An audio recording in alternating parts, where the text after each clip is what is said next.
First of all, I would like to welcome Professor Faكنين. Firstly, for your fans, they don't know me. My name is Ahmed.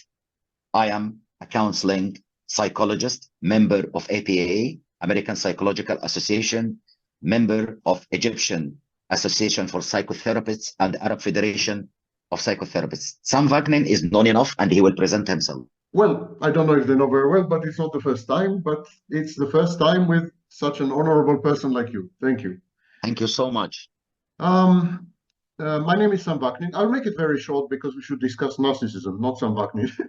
Yes, My name please. is Faكnين. I'm a professor of psychology and professor of business management in CIAPS, which is Cambridge, United Kingdom, Commonwealth Institute of Advanced and Professional Studies. It's a postgraduate institute in Cambridge. Before that, for about 5 years, I was visiting professor of psychology, clinical psychology in Southern Federal University in Rostov-on-Don in Russia until the war started. And I was let go because I was a foreigner. And aside from that, I started my work on narcissism, and as you said, in the actually late 1980s. I'm that old. Yes. And because there was very little literature and very little awareness of the condition, you're right, I had to invent a whole new language, which is currently in very wide use all over the world. Part of this language I coined originally, and part of it I simply adopted phrases and words from existing literature, mainly psychoanalytic literature. But I repurposed the words. I imbued them with modern meaning. So the way these words are used today, that's my work, but the words themselves are not mine. And then I wrote many books on the topic and so on and so forth. I had the first website for 10 years. It was the only website. I had the first 6 support groups for victims of narcissistic abuse. Narcissistic abuse is a phrase that I popularized. I was the first to describe narcissistic abuse in my book, which was published in the late 90s, and so on and so forth. So I've been in this field for well over 3 decades, among the first, if not the first, probably the first, for 3 decades. Then in 10 years later, around 2004, other people started to enter the field. That's the second generation. And now, as you well know, this is a hot button topic in psychology, and definitely the most widely discussed mental illness or mental disorder or mental problem, way more than borderline personality disorder, for example, which is pretty amazing. Yes. Yeah, yes. Pretty amazing. Yes. I would like to tell you that I'm done with my book about narcissism. It's written in Arabic. Congratulations. And the title of, yes, thank you so much. The title of the book is Narcissism is the Disorder of the Century. And then underneath, narcissism from A to Z. And that will actually take me to the point. Sam, what do you think of this point? What do you think and why narcissism started to spread and to increase in modern times that way, in a notable way? We can notice that narcissism increased in a clear way. What's your explanation for that? I'm going to present a nosology, in other words, a classification of narcissism, which is not very common, but I think is very helpful, with your permission. There is the first layer of clinical narcissism, and that is the post-traumatic condition. Narcissists, people diagnosed with narcissistic personality disorder, usually have been traumatized and abused as children.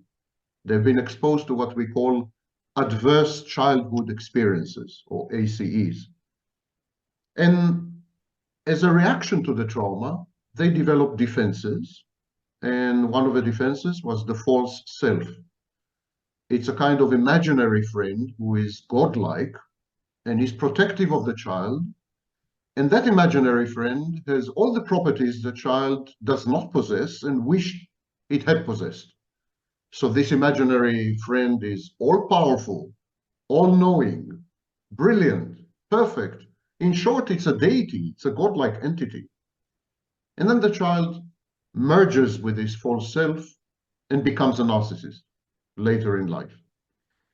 So there is this post-traumatic reaction. Now, when I say abuse and trauma, I don't only mean sexual abuse or physical abuse, or I mean, for example, a parent who is absent, emotionally absent, indifferent, a parent who is overprotective of the child, doesn't allow the child to get in touch with peers or with reality, a parent who instrumentalizes the child, uses the child as a tool to gratify the parent's wishes and fantasies and dreams and needs, a parent who parentifies the child, uses the child as a parent figure. So the parent becomes the child and the child becomes the parent. That's a form of abuse. Any refusal by the parent to accept the emerging boundaries of the child, to allow the child to separate and to become an individual, that is abuse. And the reaction to this could be codependency, could be even borderline personality disorder, if there is sexual abuse. And so, but in, luckily, a minority of the cases, the reaction is pathological narcissism. So that's the first layer. That's the clinical psychological layer. But on top of that, like a pyramid, we have other layers, other layers. So the second layer, second layer is what I call the reactive layer. The reactive layer is people want to be noticed. People want attention. People want to be seen. People want to stand out. And today, in big cities, in our modern civilization, it's very difficult to compete with hundreds of millions of other people or with billions of other people online for attention. So in order to be noticed, in order to be seen, you need to escalate your behavior. You need to stand out by being unique, by being special. In other words, you need to act as a narcissist. And the question is, why do we need to be seen? The need to be seen is a survival strategy. A baby that is not seen is a dead baby. The baby needs to attract the attention of the mother and later on the father in order to survive. So you are connecting the mode of survival mode with narcissism. Yes. So it's fight, flight, freeze, survival mode. Right? Yes. That's what I'm trying to say, that narcissism is not merely a clinical condition. It is actually intimately linked to our primordial, initial, infantile survival strategies that we developed. As a baby tries to attract mother's attention, we as adults are trying to attract other people's attention, because to not have any attention whatsoever is to feel dead, to experience death by proxy. And then there is a third layer, and that is the societal layer. Our modern civilization is highly narcissistic. It rewards narcissistic motivations and narcissistic behaviors. If you're ambitious, if you're ruthless, if you're defiant, if you are driven, then you become Elon Musk, you become Donald Trump. Society rewards these behaviors, which are essentially narcissistic behaviors. So society is structured in a way that narcissists rise to the top.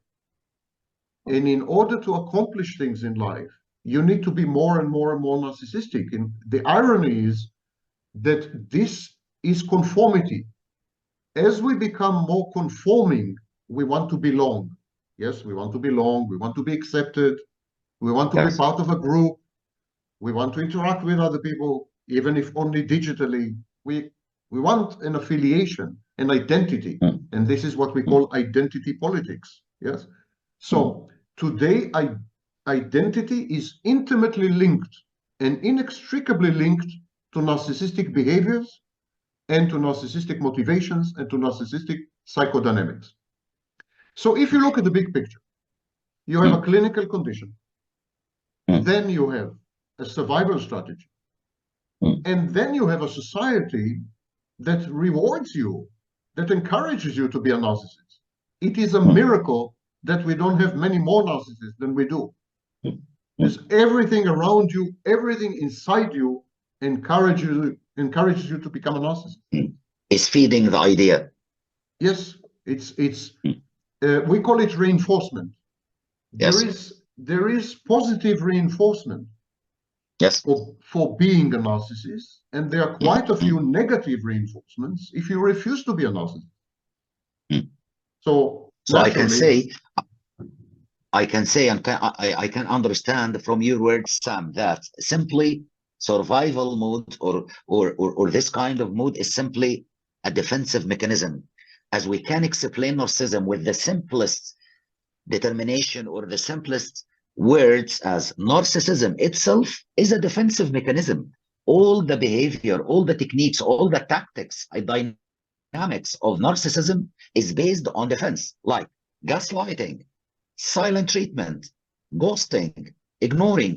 All these sorts of behavior are based on so simple idea, which is I am defending my ego. I'm defending myself towards danger. From the point of view of narcissism, there is a danger. When you criticize me, when you comment on my behavior, when you don't give me unconditional love, all this is a sort of threat, and I have to defend myself. So I go on a survival mode, and I start to practice the dynamics. That's great. Another question, which Sam Vaknin explained before, and I really like that explanation, which is the special relation between borderline, and narcissists. Both narcissists have something to give to the borderline, and the borderline is something to give to the narcissist. Can you explain, please, this special relation? This has to do a lot with another concept, which was first described in 1989. It's not my work, Sanders' work, and that is the concept of the shared fantasy. The narcissist and the borderline, both of them possess a false self. But the borderline is the narcissist's mirror image. Before we come to that, it's important to understand that the etiology of these two personality disorders, the etiology is identical. They are both survivors of childhood abuse and trauma. Correct. So the first thing is they resonate. They resonate with each other. They recognize each other immediately. There is an unspoken, subliminal, unconscious, call it what you wish, a vibe that passes between them and says, we are one and the same. We are the same family, you know. And so this is the first bond that is created. The second element is that they both have a false self. And the false selves of these two are complementary. The borderline is perfectly constructed and suited to uphold and support and buttress the narcissist's false self. For example, the borderline sustains the narcissist's grandiosity.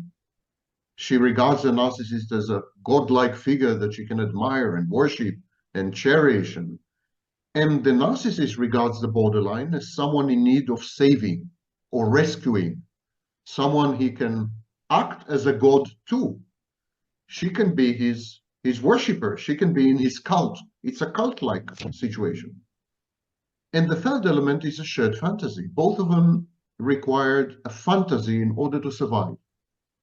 The borderline's fantasy is an external regulator, someone on the outside that can help her to regulate her emotions and her moods, to stabilize them, to afford her a sense of safety and predictability and certainty. So she's looking for a rock around which to construct her fantasy. Someone who is a special friend or a special person, someone who is a father figure, someone who is so the narcissist, because the narcissists project self-confidence, they project omnipotence, being all powerful, they project omniscience, they project a godlike figure. So the borderline finds it very easy to bond with the narcissist and to cast the narcissist in this role of an external regulator. On the other hand, what the narcissist requires is a mother figure. He requires a mother figure in his shared fantasy. We should not forget that narcissists emotionally, psychologically, are anywhere between 2 and 6 years old. Closer to 2 years old, actually. Yes. And so they're looking for a mother all the time. And the borderline is in the perfect capacity to provide a maternal figure because she is a close replica or clone of the narcissist's original mother. So here they can create a shared fantasy. In this shared fantasy, the narcissist is the protector, the savior, the rescuer, the provider, the regulator of emotions, stabilizer of emotions, the stabilizer of moods, the all-knowing figure, the father figure, a god. It's a religion. It's a private religion within this cult. Yes. Yes. And on the other hand, the borderline is the caring, engulfing mother who provides the equivalent of a symbiosis. It used to be called the symbiotic phase. They create a symbiosis and they merge and fuse and become a single organism with two heads. And I can add to this deep analysis, deep psychoanalysis to the relation between a borderline and the narcissist, another common ground between the narcissist and the borderline. The narcissist behavior is so difficult to be taken or to be accepted by most of the normal personalities. Meanwhile, the borderline is having a deep fear of abandonment.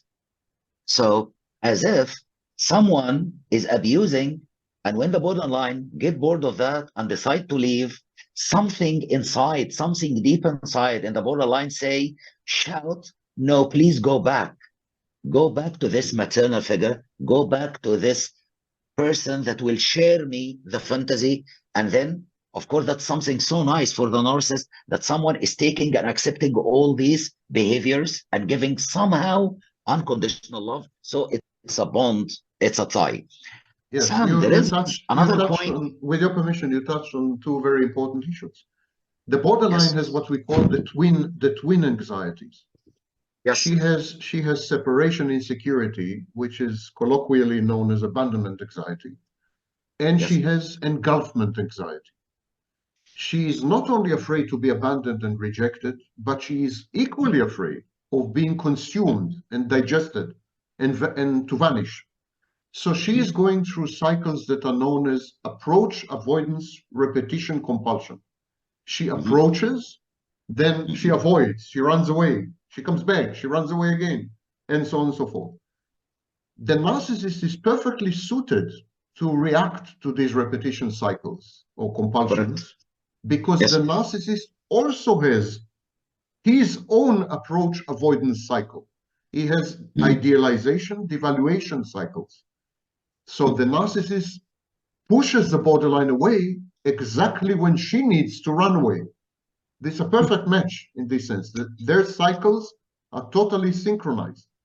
That's an important point. And yes, the narcissist all the time tests his partner.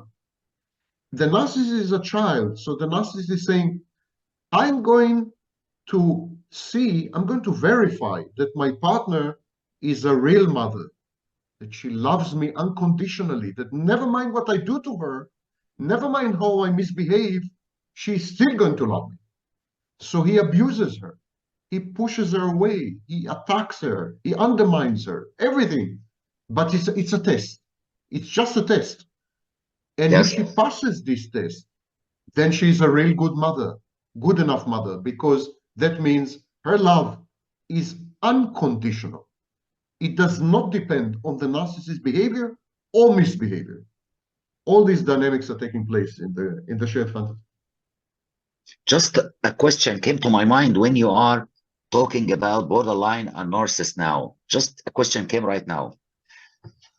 Of course, you know the 4 styles of attachment that was developed during childhood, which is anxious, disorganized, avoidant, and secure.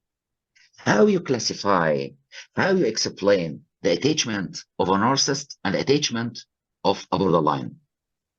they both have an insecure attachment style. This classification was first proposed by Bowlby and later developed by others. Right. So they both have an insecure attachment style, but with different emphases.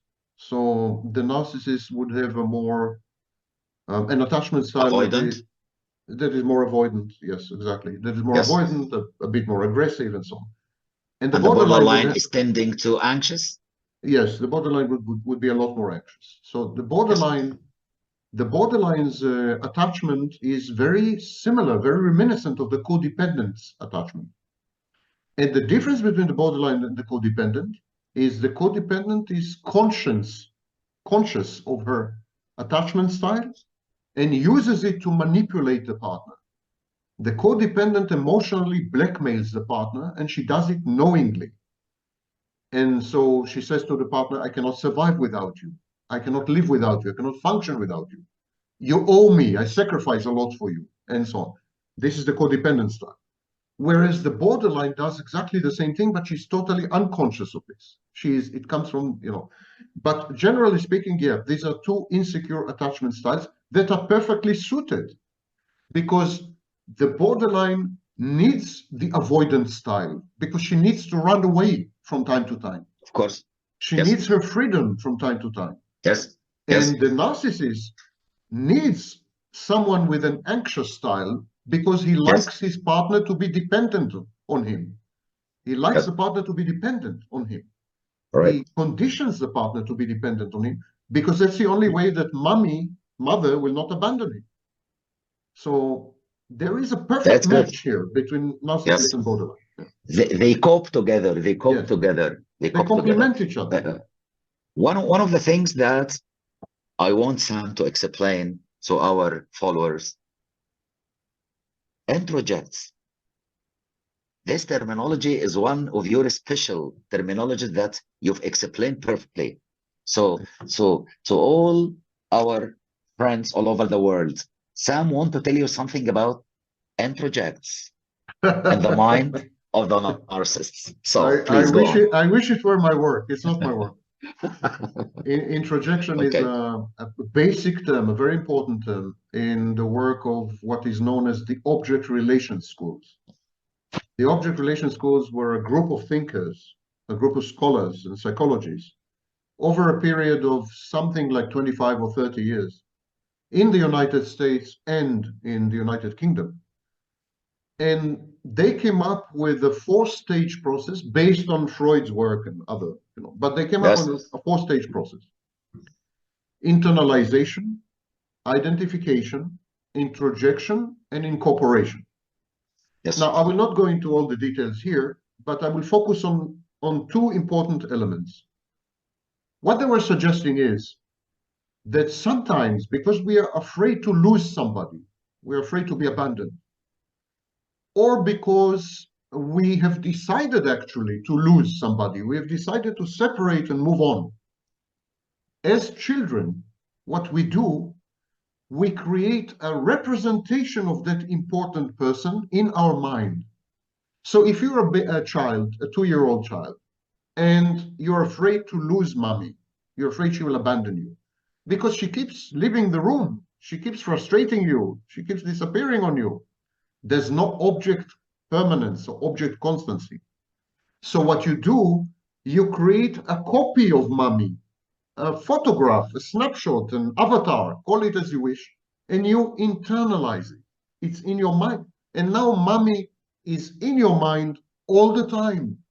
There's no risk of abandonment.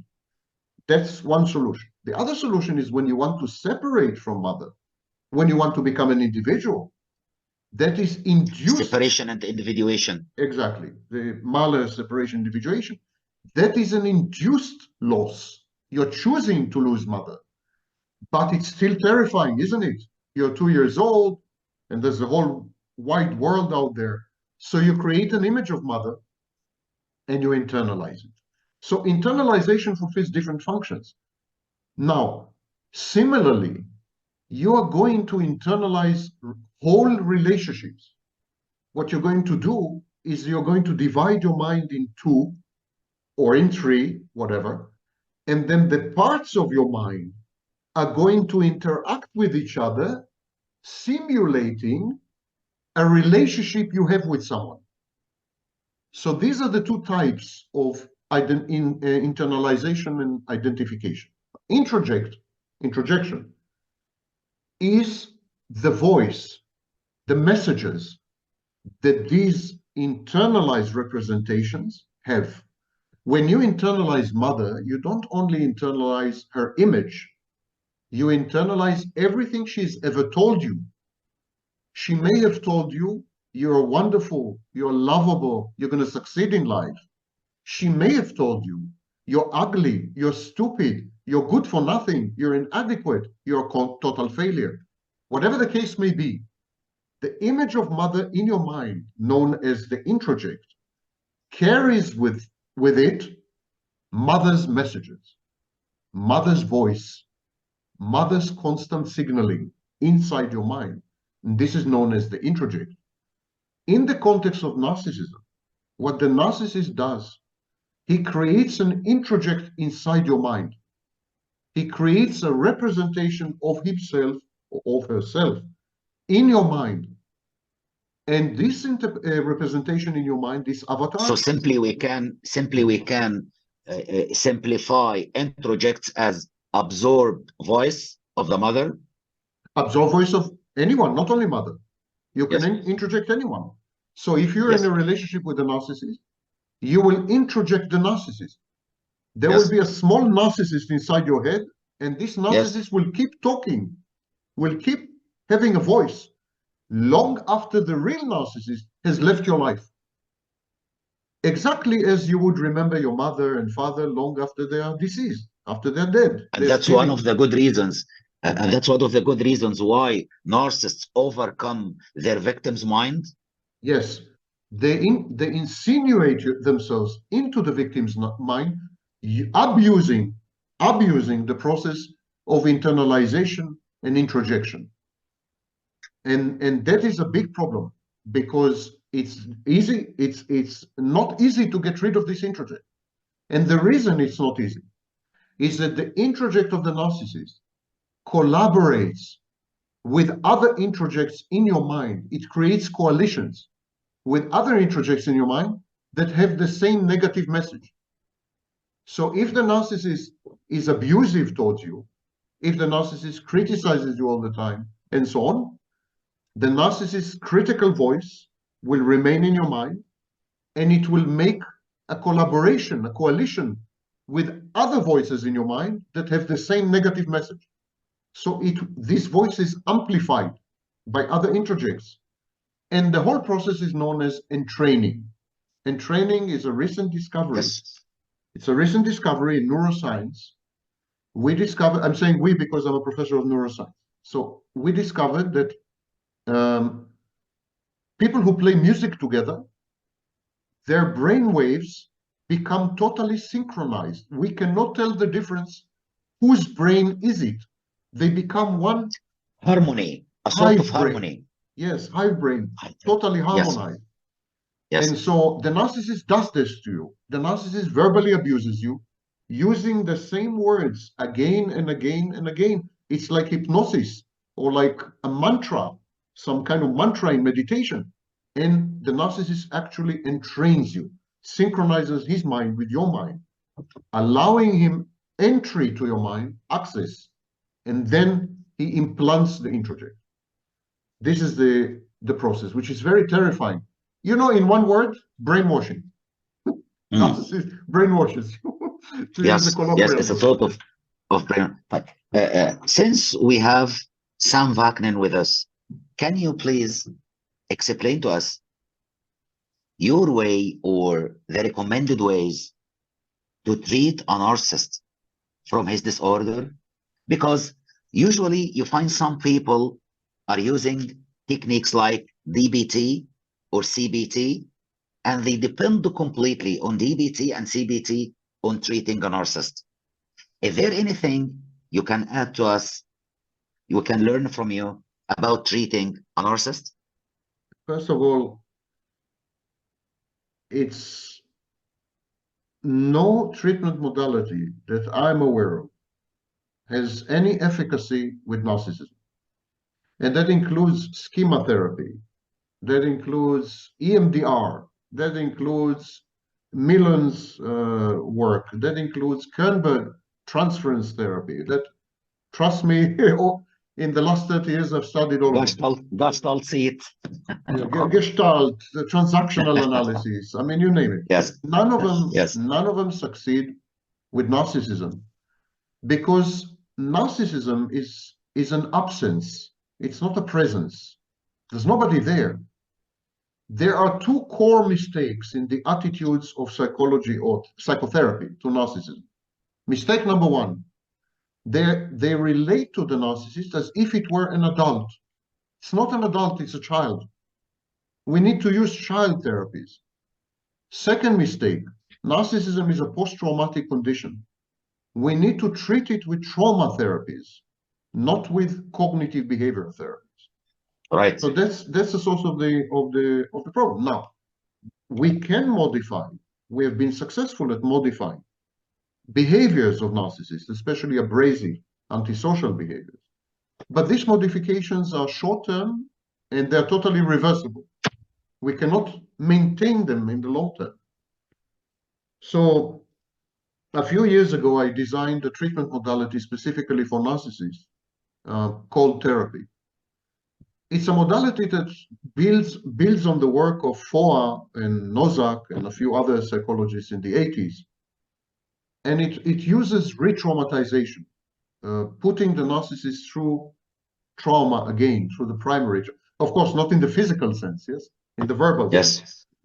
Putting the narcissist through the trauma again and demonstrating to the narcissist that he can survive or she can survive the trauma without narcissism. That narcissism is not needed to survive the trauma. And is this technique close? Is this technique you developed this close to a technique called treatment by shock? So this is a kind of exposure therapy, if you want. Like when we treat someone from, for example, a kind of phobia or something. Exactly. Sometimes we use treatment by shock. Exposure therapy. Yes. Exposure. Right. Exposure right. Therapy. So it's a kind of exposure therapy. It involves many other things. 25 techniques that I developed that are proprietary and so on. I've been certifying and training therapists because this should be administered only by a licensed therapist, of course. Even I cannot administer it because I'm not a licensed therapist.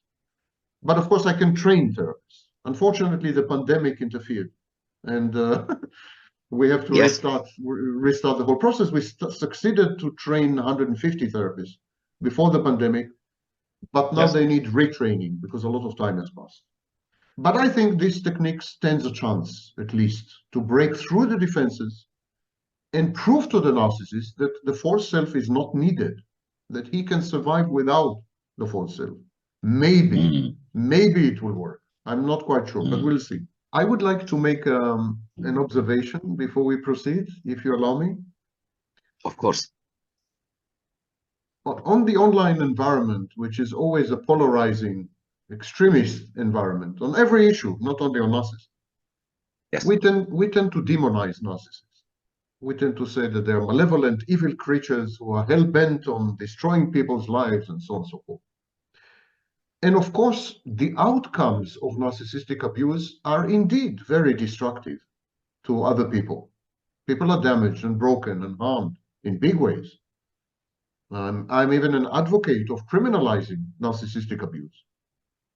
But we should not confuse and conflate narcissists with psychopaths. Psychopaths are goal-oriented. They are premeditated. They're cunning. They're scheming. They have a criminal mindset. Narcissists have the same impact like psychopaths. They are as horrible and destructive, but they are driven by inner, uncontrollable impulses. They are delusional. They are immured. They are immersed in fantasy, and they believe the fantasy. When they make a promise, they believe they're going to keep it. Yeah.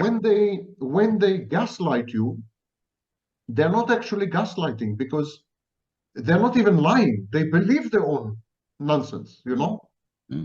So they are delusional children who would rather live in fantasy than in reality, and whose emotions, negative effects, are not under control. There's a problem with impulse control. On many situations, the narcissist becomes as emotionally dysregulated as the borderline. For example, when the narcissist is shamed or humiliated in public, when the narcissist is challenged and his grandiosity is undermined, that is known as narcissistic injury. Narcissistic rage is a perfect example of emotional dysregulation coupled with lack of impulse control. So narcissists are much less organized than psychopaths. Psychopathic personality is actually highly organized, and these people are highly efficacious, high functioning, while the narcissist personality is chaotic, disorganized, infantile, regressive, impulsive, dysregulated, total mess. There is no controlling, and that's why we classify. I'm sorry for interrupting, and that's why we classify narcissism and psychopathy as cluster B, and that's why we use the word delusional and not illusional, as we use the word illusion for cluster A more. Yes, exactly. I personally think that it is a mistake to include psychopathy or antisocial personality disorder together with borderline or together with narcissism, because borderline and narcissism are manifestations and expressions of internal dynamics, while the psychopath is a manifestation and expression of external dynamics. Psychopaths externalize. They externalize aggression. They externalize, while the narcissists in borderline, they live inside their minds. They're totally cut off from reality. They have impaired reality testing. So I think it's a mistake to confuse the two. I also have my doubts whether psychopathy or antisocial personality disorder are mental illnesses. The very word antisocial, that's a social problem. So there's a question. I just smiled because a couple of months ago I've recorded a video and I've said the same. I've said I have big doubts that psychopathy in particular is regarded to be mental illness, mental disorder, more than personality disorder. Since we are talking about psychopathy, it's a social problem, but we should not pathologize, and we should not medicalize socially unacceptable behaviors. It's like the Communist Party medicalized and pathologized dissent.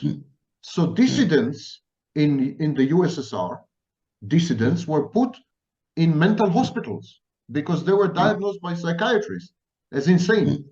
It's insane to oppose the Communist Party, you know? So if I fully understand you, you can say that psychopathy is organized and goal-oriented behavior. Yes. But we can say that narcissism is more defensive mechanism, is not really oriented towards abuse, or it's just to defend a threat. Yes, more than exactly, and it's also very chaotic. It's very disorganized in the sense that narcissists random. It's more random. It's less goal-oriented. It's not linear. There's no clear vision, or it's just a survival mode, constant survival mode. You know, whereas a psychopath is after money or sex or access or power. Psychopaths are very goal-oriented. Very good.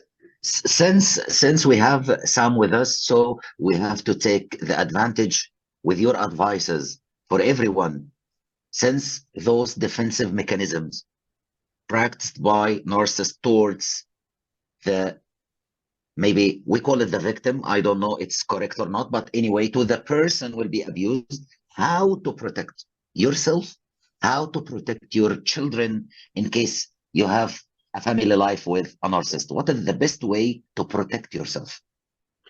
Basically, there are two ways. If you're forced to be with a narcissist, if for some reason you cannot go, no contact, And in 1995, I suggested 27 strategies, and Yes. I gave them the name no contact.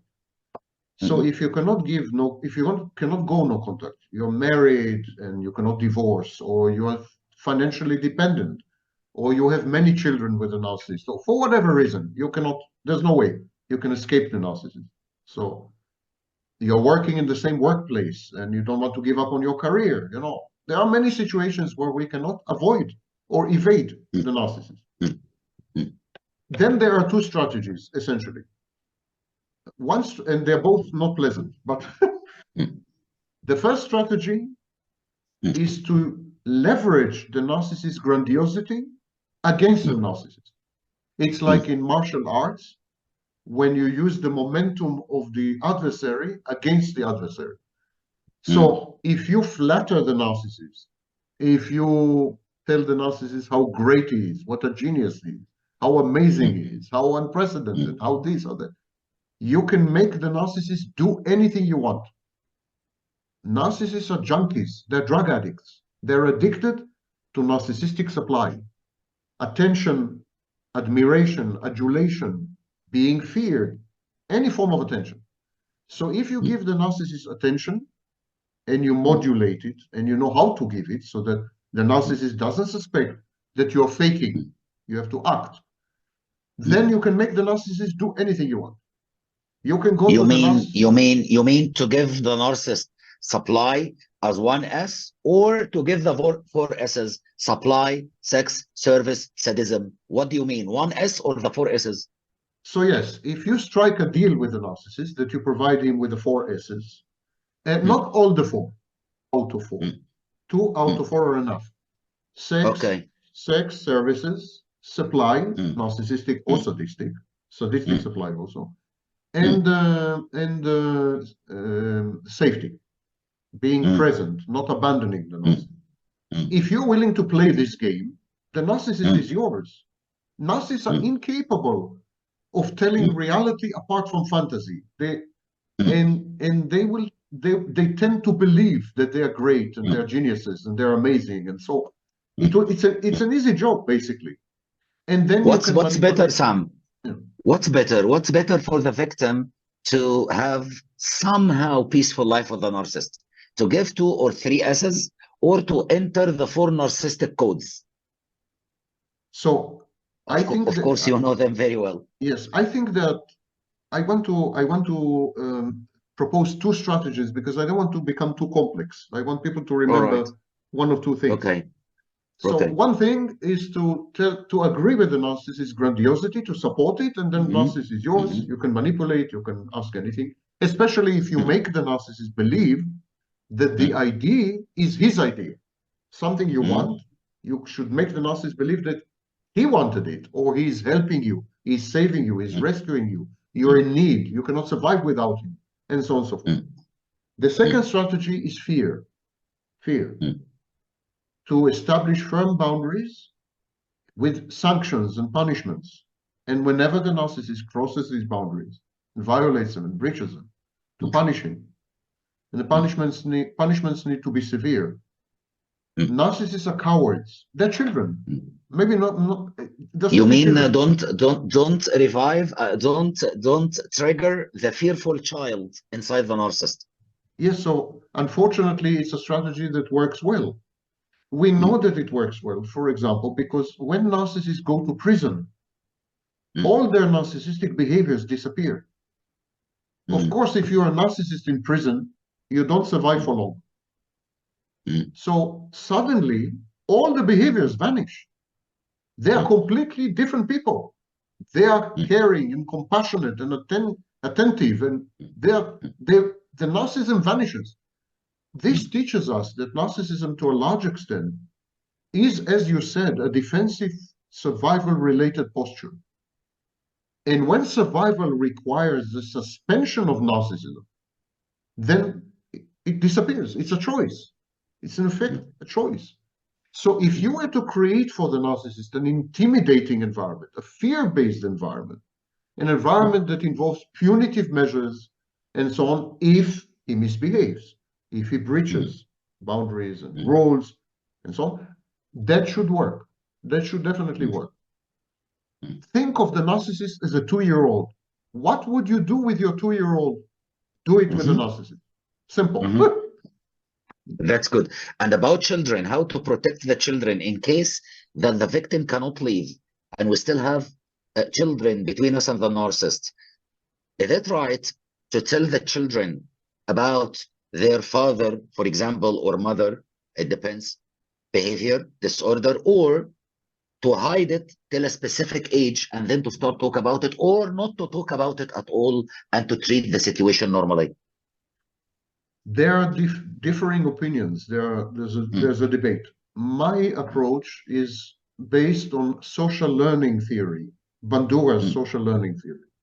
Bandura said that it is a mistake to actively inform and educate children. Instead, you should act. You should be a role model so that children can imitate you and emulate you. You should show them an example of how to behave, what decisions to make, what choices to adopt, and so on and so forth. And then they will imitate you and become like you. So if you co-parent, if you're a co-parent with a narcissist, I think my recommendation is simply to behave in a way that would be an alternative to the narcissist, so that the child can see two models, two possibilities, the narcissist or you.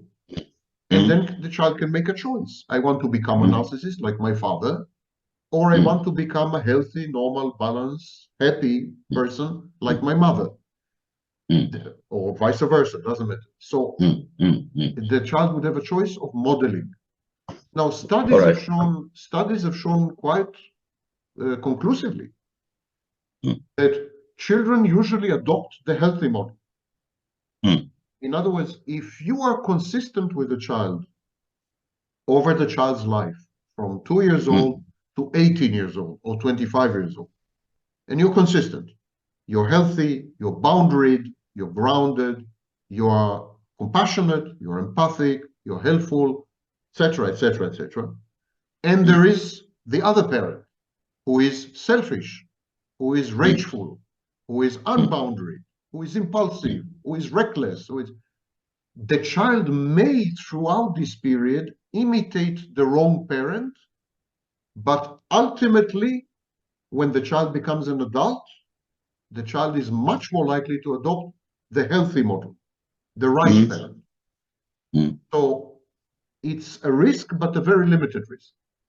I don't believe in confrontation between the parents. I don't believe in telling the child, listen, something's wrong with your father, with your mother. Don't be like that. This has counterproductive effect. Children, for example, in adolescence, they are defiant. They're likely to push back. Parental alienation is a major problem also. So if you try to attack the other parent, the child may choose the other parent to protect the other parent. So you may end up pushing the child to the other parent. These are all very problematic and dangerous strategies, in my view. Just be yourself. Just be a good person. Let the child be exposed to a bad person and a good person, and let the child decide. Most people choose to be good.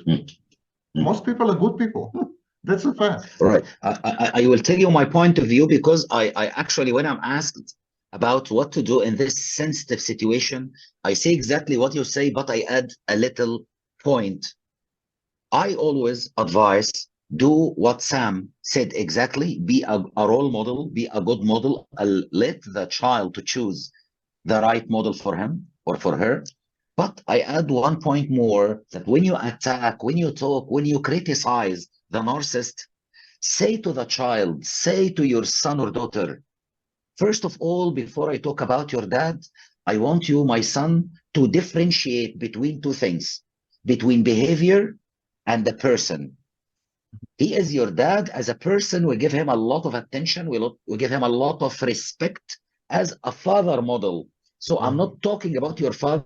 I'm talking about your father's behavior. So when I'm criticizing, I'm not criticizing your father or narcissistic mother. I'm criticizing the behavior, which is lying. Lying as a behavior is bad for that and these reasons.